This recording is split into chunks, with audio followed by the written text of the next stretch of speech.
good. It's so good. Right now, Zanryo squaring off against Muffin Bros Karna. And it's going to be a good old-fashioned Sheik ditto. I mean, of course, so staple to this matchup is going to be how you respond to needles and how you use your needles overall. Basically, I think whoever can kind of get the initial control overall definitely is off to a better footing. Right now, it feels like it's Karna primarily in the driver's seat, with Zanryo playing a much more reactionary style of game. Yeah, the other big thing about Sheik dittos is it comes down to how well you can get out of combos, and we can see that Zanryo is struggling with that a little bit as the game starts.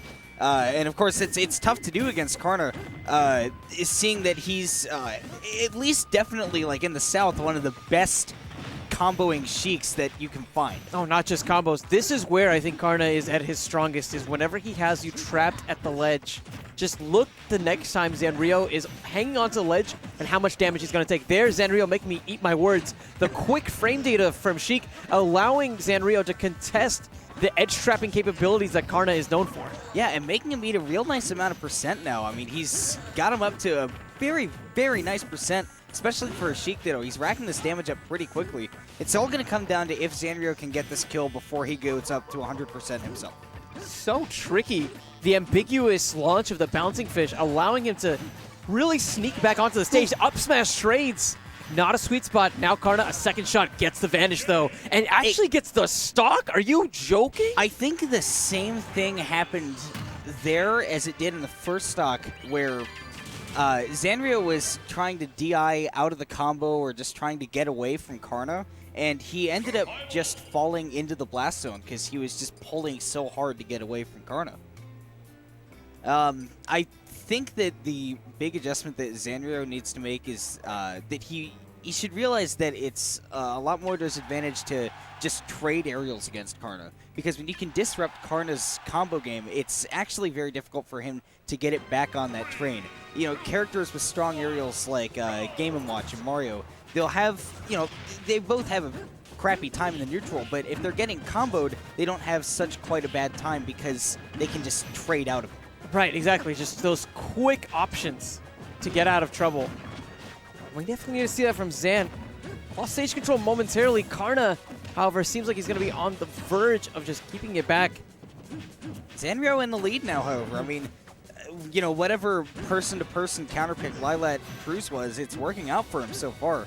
I do think that Karna is relatively uncomfortable on Lilat Cruz. I've definitely seen him you know, have some rough starts on the stage before, and it's no surprise that Zanryo would be leading in this way. What's really intriguing for me in this matchup so far is how they're both getting back onto the stage. We're seeing very aggressive options in order to try to box out potential ledge trapping scenarios. Yeah, I mean, it's all about getting your opponent off the stage when you're on Lilat. You know, even on stage, yes, it might be frustrating because of the tilt, but once you're off stage, recovery is so much harder, and it's very easy to slip up once and, you know, your stock's gone. Oh, beautiful patience from Karna. Again, reacting to the aggression that we're seeing from Zan. Now Zan at the ledge. How does he make it back? Another fair. Karna down tilting maybe a second too early, trying to catch the invulnerability, fading out. They're getting the bouncing fish and putting Zanryo at his final stock. And that's the thing about Sheik ditto. Sometimes it's really hard to put your finger on why this thing is working and why that was working out in a certain situation. And that's because it's really all about the micro game and getting all these tiny hits. Because that's what Sheik is all about. And when it's between Sheik and a more heavy hitter, you know, you don't get that, you know, you kind of notice it a little more. But in a Sheik ditto, you know, they're both just hitting each other with these tiny little hits that you go, hey, you know, I thought they were at like, you know, 40% like 10 seconds ago, and now they're at 80. Zan, he was definitely looking crisp with the kill confirm, but now Karna has him exactly where he wants. He's trapped on the stage. The bouncing fish there, maybe trying to have a hard punish on Zan, who's traditionally been recovering very low. Yeah, Karna's been doing a pretty good job in general of punishing Zanryo's escaping down Bs, but in this game, he's actually been doing quite a good job of making it work.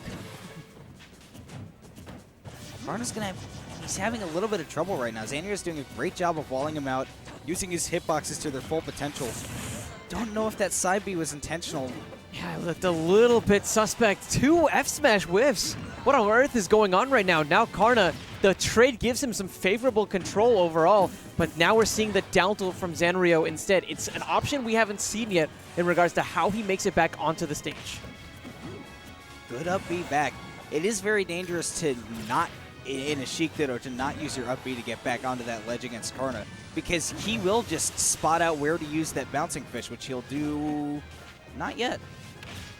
This is another punish opportunity. Or throw. Karna is just taking it so patiently right now. Does not want the chance to overextend. You're seeing Zan at such a high percent.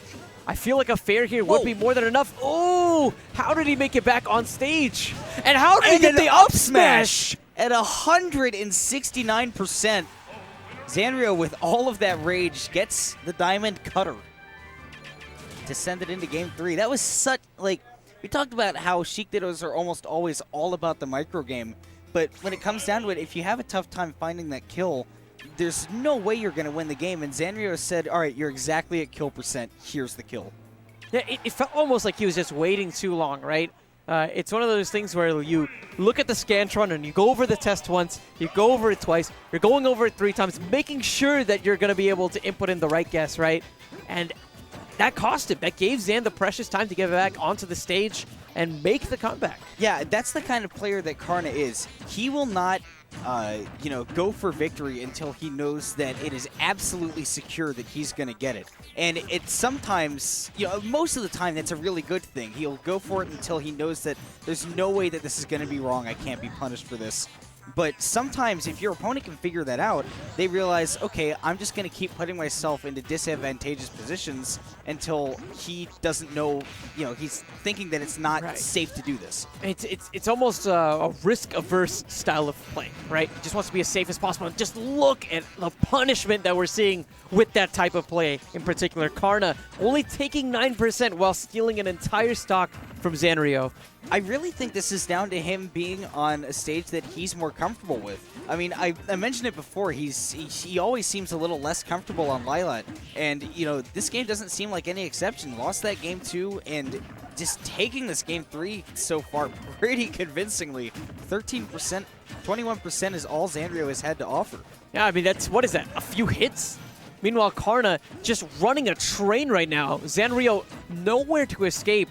And how he gets back onto the stage here, it's so pivotal. And speaking of pivots, great pivot needles. Just zoning him out right now. That's the thing that Zanryo's had a lot of problems with. Is he's coming in with these relatively safe options, but Karna's ready for them each and every time. These neutral airs just aren't hitting their mark. It almost feels like whoever swings twice, or swings second in this matchup is the one that comes out ahead. But to be able to consistently have wins like that, the reaction time from these players is nothing short of incredible. Yeah, and that's the philosophy of a Sheik player. You have to be able to react to something because of her great frame data, and that only helps that out even more. The SD from Zanryo, and that will end game 3. That's definitely unfortunate. We saw how good of a player he was overall throughout the set, but when we look at the last game in particular, it just felt like even when you put the SD aside, that Karna really had his number. Oh yeah. Brutal. I mean, of numbers, 9% is all he took on that first stock. And, Zanryo did a pretty good job. I mean, racking up 60-70% on that second stock.